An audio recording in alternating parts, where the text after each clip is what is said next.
Hallo und herzlich willkommen zum Schulungsvideo Strukturierung und Templatewahl in Kuwiki. Heute wollen wir uns damit beschäftigen, wie wir unsere bestehende Dokumentation in Kuwiki überführen und nach welchen Kriterien wir die Templates auswählen.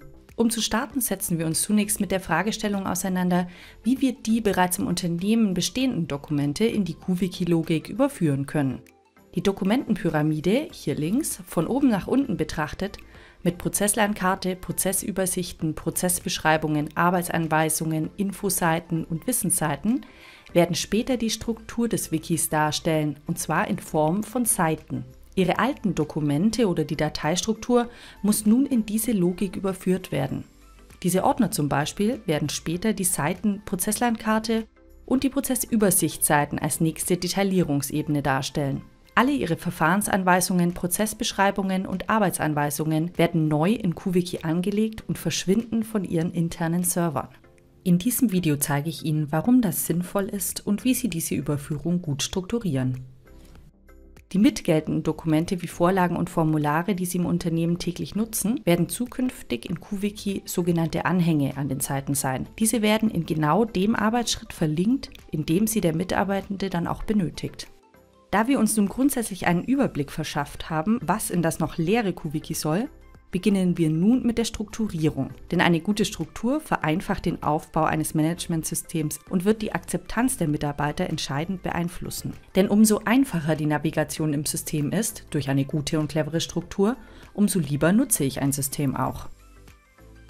Ein frisches, leeres Kuwiki strukturiert man am besten in 4 Ebenen. Die Prozesslandkarte, die bildet die oberste Ebene und ist sinnbildlich der Baumstamm, der zeigt, wie das Unternehmen prozessorientiert funktioniert. Wenn die Prozesslandkarte steht, geht man Stück für Stück voran. Die zweite Ebene sind sozusagen die Äste, die zeigen, was gehört alles zu diesem Prozess dazu, beziehungsweise was steckt direkt hinter dem Button auf der Prozesslandkarte. Dann geht es an die Zweige und Blätter, über die der Baum die Energie bezieht. Die konkreten Abläufe und Informationen, die täglich benötigt werden. Denn Struktur ist wichtig, aber entscheidend ist, dass wir Wissen vermitteln, die die Mitarbeitenden im Alltag wirklich unterstützen, und zwar für jeden einfach verständlich in Form von Kochrezepten. Wir empfehlen Ihnen immer, bei dieser Struktur und Reihenfolge zu bleiben. Damit schaffen Sie eine Art Leitplanke, an der sich der Mitarbeitende orientieren kann. Zusätzlich schaffen wir Einheitlichkeit, um den abteilungsübergreifenden Wissensaustausch zu unterstützen. Also kann ein Mitarbeitender sich auch in einem fremden Bereich sofort zurechtfinden.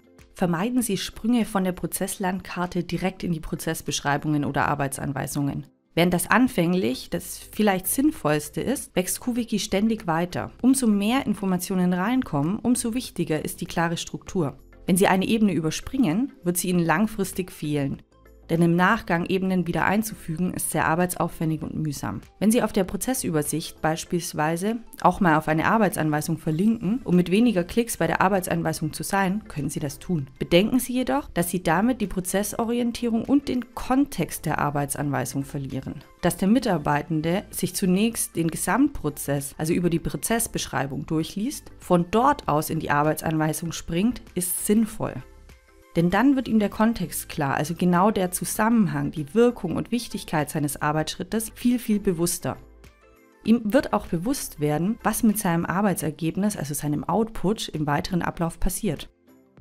Im Folgenden beschäftigen wir uns also mit der 2. bis 4. Ebene, denn hier ist die richtige Wahl des Templates entscheidend. Die in Kuwiki mitgelieferten Templates funktionieren und haben sich bei vielen unserer Kunden bewährt. Wenn Sie diese anpassen wollen, können Sie das natürlich tun, wie zum Beispiel den Titel einer Spalte umbenennen etc. Nur bedenken Sie, wenn Sie Änderungen vornehmen möchten, machen Sie das ganz am Anfang des Einführungsprojekts. Dadurch sparen Sie sich händisches Nachpflegen bereits angelegter Seiten.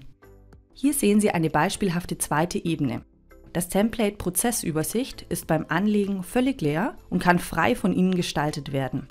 Am besten starten Sie mit Kapitelüberschriften und Aufzählungen, also alles, was bei Ihnen im Unternehmen zum Thema Einkauf abläuft. Überschriften und Aufzählungen sind sehr schnell anpassbar und die Seite kann Stück für Stück wachsen. Ein ständiges Ändern und Neusortieren beim Brainstorming am Anfang des Einführungsprojekts ist völlig normal und braucht Sie weder überraschen noch irritieren, denn gerade zu Beginn wächst Kuwiki sehr schnell und verändert sich dauernd.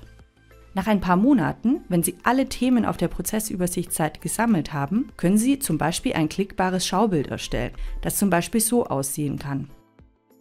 Aber starten Sie besser mit den Aufzählungen. Die sind im Anfangsstadium einfach zweckdienlicher, denn die Grafik lässt sich ohne hohen Zeitaufwand eigentlich nicht anpassen. Die dritte Ebene bilden die Prozessbeschreibungen. Das Template Prozessbeschreibung wird als unser Best Practice bereits mit ausgeliefert. Wie schon gesagt, können Sie im Template kleinere Anpassungen vornehmen, jedoch haben sich diese bei zahlreichen Unternehmen bereits bewährt. Prozessbeschreibungen als solche beschreiben arbeitsplatzübergreifende Abläufe. Wir schreiben also Kochrezepte mit, was wann zu tun ist, was man für Zutaten benötigt, zum Beispiel Dokumente, Anhänge, Formulare, das sind die Anhänge, von denen ich gesprochen habe, und wer für diesen Schritt zuständig ist. Dieses Template wählen Sie bei der Beschreibung arbeitsplatzübergreifender Tätigkeiten. Von besonderer Bedeutung ist die Beschreibung der Schnittstellen, der Übergabepunkte von einer Rolle zur anderen, da hier die größten Probleme im Prozess entstehen können. Diese erkennen Sie an den letzten beiden Spalten, die verantwortlich und mitwirkend heißen. In der Prozessschrittspalte muss wiederum möglichst gut geklärt sein, wer, wann, welche Information oder Material wie weitergibt. Benutzen Sie bitte auf keinen Fall Fließtext, sondern nur Stichpunkte mit Erfahrungswerten. Die Schritte reichern Sie mit Detailwissen an, bestenfalls 3 bis maximal 7 Punkte. Bei Bedarf verlinken Sie umfangreichere Beschreibungen auf eine separate Seite der vierten Ebene und entfernen Sie dann die vielen Punkte in dem einzelnen Prozessschritt, wenn Sie weiter ausdetaillieren mit einer neuen Seite. Diese vierte Ebene bilden zum Beispiel Arbeitsanweisungen. Arbeitsanweisungen beschreiben arbeitsplatzbezogene Tätigkeiten. Im Template der Arbeitsanweisung sehen Sie sofort auf den ersten Blick, dass die beiden Spalten für Verantwortlichkeiten fehlen. Hier beschreiben Sie wirklich Schritt für Schritt eine Tätigkeit, die in der Regel nur noch von einer Einzelperson durchgeführt wird, ohne jegliche Schnittstelle. Am besten reichern Sie dieses Detailwissen mit Bildern an, zum Beispiel von Software oder Arbeitsmitteln, damit man die einzelnen Schritte gut versteht. Zum Beispiel: Wie fülle ich einen Urlaubsantrag aus? Wo muss ich was Schritt für Schritt ausfüllen und wo schicke ich das Formular danach hin?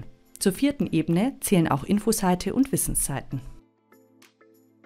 Noch einmal zusammengefasst. Wählen Sie Prozessübersicht zur Strukturierung der zweiten Ebene, direkt unter der Prozesslandschaft. Ihre alte Ordnerstruktur ist damit vollständig überführt.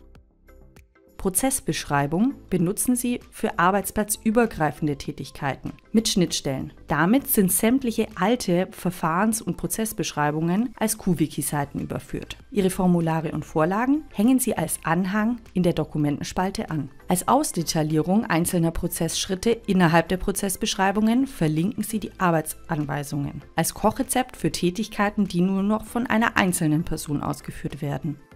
Das alles hier ist unsere Empfehlung für eine klare Strukturierung aus den Erfahrungen von über 500 Einführungsprojekten von QWiki. Aber im Einzelfall kann natürlich davon abgewichen werden, wenn etwas anderes sinnvoller erscheint. QWiki bietet Ihnen an dieser Stelle beliebige Freiheitsgrade.